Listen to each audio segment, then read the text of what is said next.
Okay, we're back to the Stuffler Broadcasting Network, and this is part 2 of your video covering aggregate demand and aggregate supply.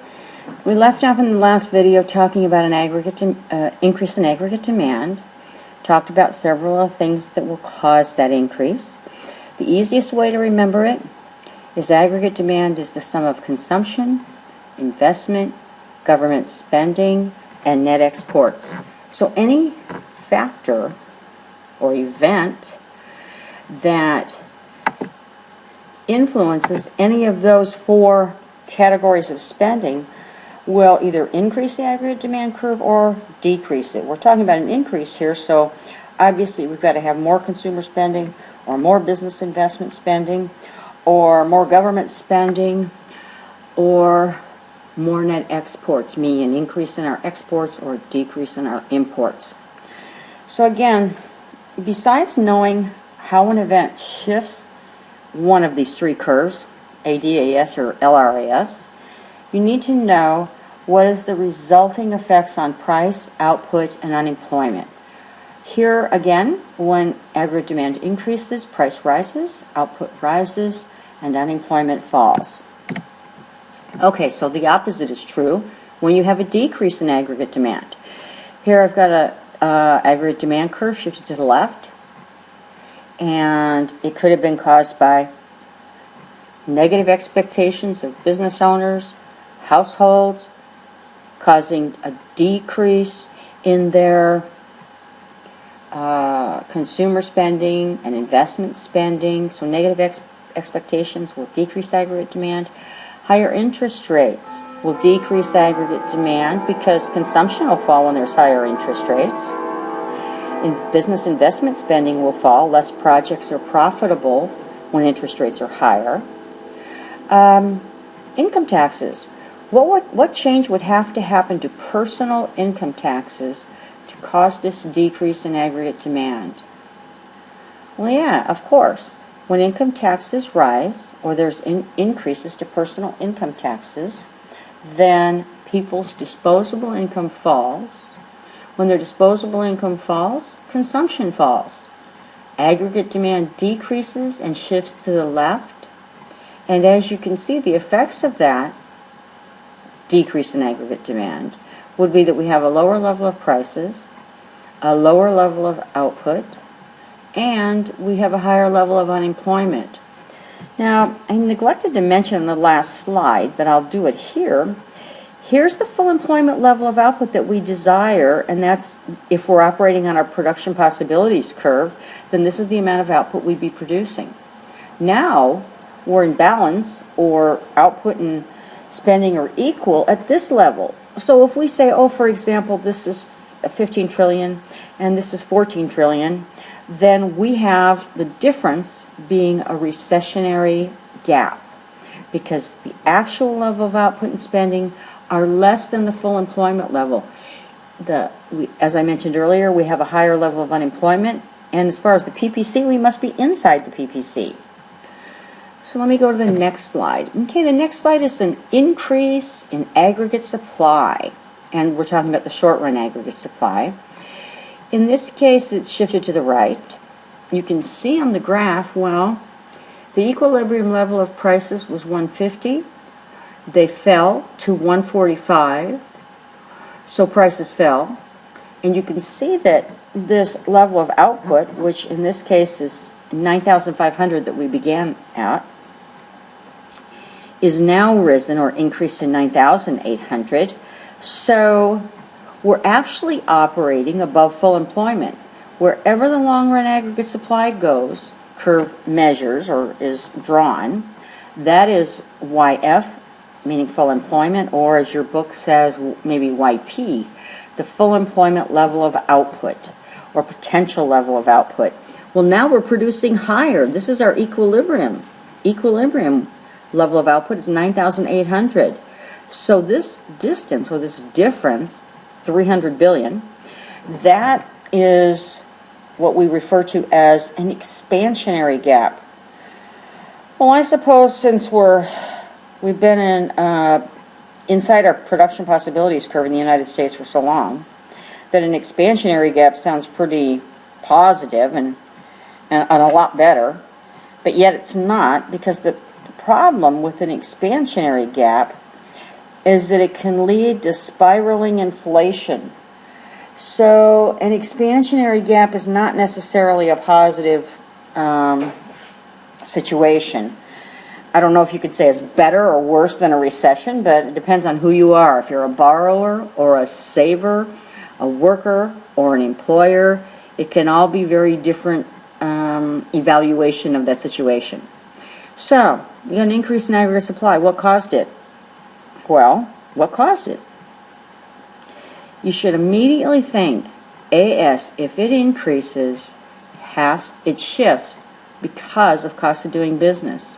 So, what would have had to have happened to the cost of doing business to cause it to increase or shift to the right? And the answer is the cost of doing business must have fallen.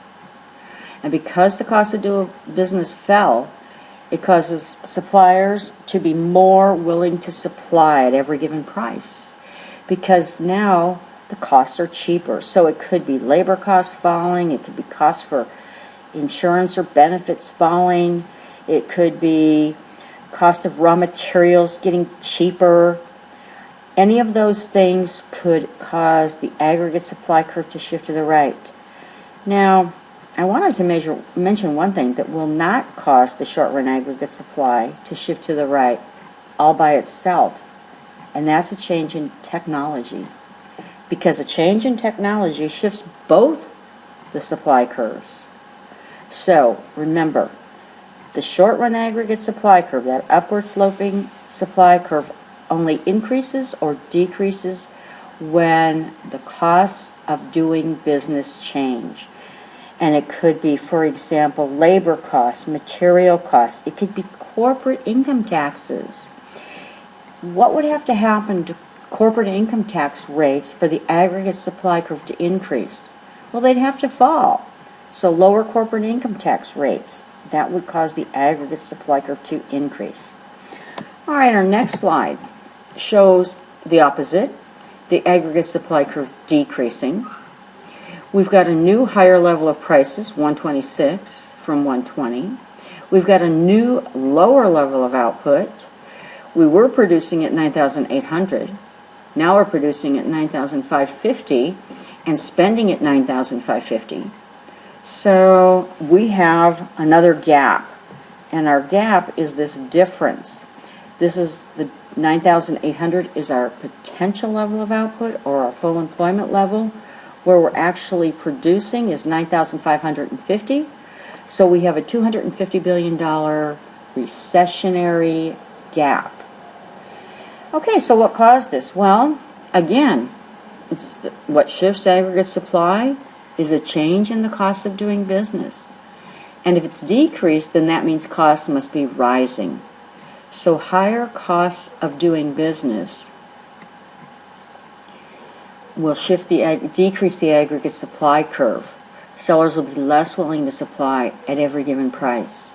So it could be, well, we were just mentioning corporate income tax. Higher corporate income tax rates, higher cost of wages, higher cost of materials, anything that raises the cost of doing business. It could be transportation costs, it could be the rising cost of oil. So when there's a decrease in aggregate supply, as we mentioned before, the price level goes up, the level of output falls. Well, if the level of output falls from 9,800 to 9,550, then that means the level of unemployment must be rising. And in this case, it would be rising above 5%. Because if we're operating at this potential or full employment level of 9,800, then we're on the PPC, and the level of unemployment is 5%. If we're operating at less than 9,800, then our level of unemployment must be greater than 5%, so we have to be somewhere inside the PPC.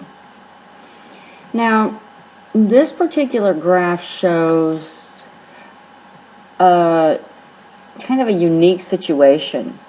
It's called stagflation. Stagflation means that we have simultaneously rising prices and rising unemployment. It's kind of like the two devils or the two demons. We have higher prices, we have higher unemployment, which is not enviable, of course. And at the same time, output is decreasing. So stagflation is its own special condition. Now let me go on to the next slide. Okay, we have got the confusing graph with both long-run and short-run aggregate supply curves increasing. In this case, they both increase, meaning they both shift to the right, and of course they neatly come out to shift to the right by the same horizontal distance. Doesn't really happen that way in the real world, but it ultimately will shake out to this point. So they both increase by the same horizontal distance.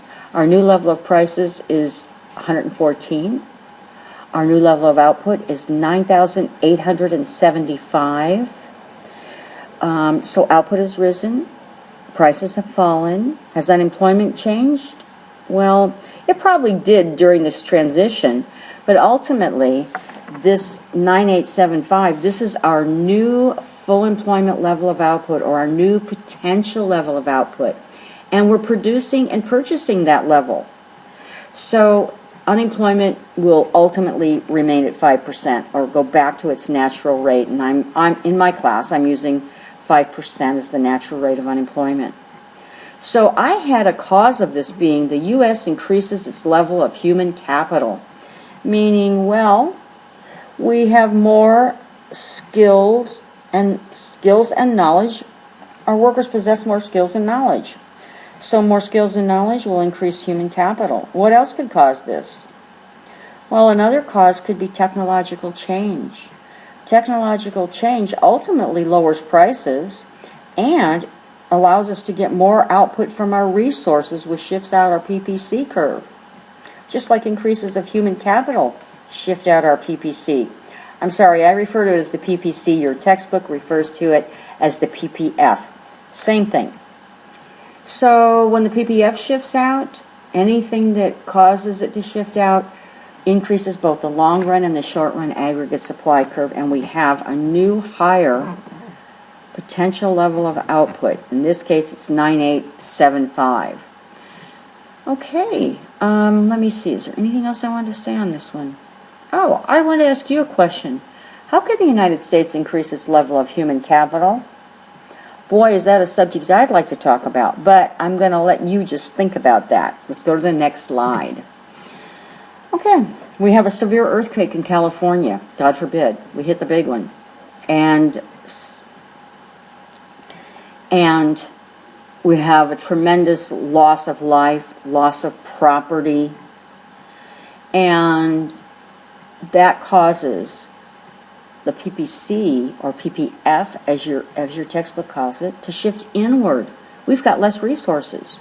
So instead of producing and purchasing at a potential level of output of 9,800 and a price level of 140 because of this severe earthquake, then we have a decrease in our full employment level of output. Now we're only able to produce at most $9,600 billion worth of output, and our level of prices has risen because our costs of doing business have gone up, and that has increased our price level to 145. So any kind of a natural disaster could cause this to happen. So it could be a severe earthquake, it could be a drought, it could be tremendous flooding. The Mississippi River overflows its banks, and it actually causes our PPC to shift inward or get smaller. And that causes, again, potential output to fall, price level to rise, and we don't have a gap here because this 9,600, this is our original potential output. Now this is our new potential level of output. And after these changes occur in the economy, the level of unemployment will remain at its natural rate. Okay, U.S. exchange rate falls. Well, I didn't really want to do this graph, but let's talk about it. if the U.S. exchange rate falls, meaning the value of the dollar is cheaper, that's going to cause our aggregate demand curve to increase. Why will it increase? Well, because U.S. goods and services will be cheaper abroad and U.S. exports will rise. Of course, that also means another way that the U.S. exchange rate falling causes aggregate demand to increase is because imports to the United States will now be relatively more expensive. So U.S. imports will fall. And when imports fall, that means our net exports rise. So when the U.S. exchange rate falls, we have an increase in aggregate demand. It causes the level of output to rise. I haven't got it marked here because this graph actually goes on to a more complicated explanation and example. But here's our new equilibrium level of output. It's greater than full employment. So this is one of those expansionary gaps. Our unemployment rate that exists, well, if output's increasing, then unemployment has to be falling. So unemployment might be 4%, or maybe it's 3%. We're on the PPC. We're not outside it. We're not inside it. We're on the PPC because remember, or your PPF as it's called, on the PPF is full employment of resources. And in my class, we assume that that occurs when the unemployment rate is 5% or less. You'll notice here, when aggregate demand increases, again, the level of prices rise. So we've got higher level of output, higher level of prices, and lower levels of unemployment. Okay, that concludes the videos that I wanted to prepare for you. Please make sure that you go over these a couple times so that you are comfortable with what shifts the aggregate demand, aggregate supply, and long-run aggregate supply curve so that you'll be prepared for your second exam fill-ins. Okay, thank you.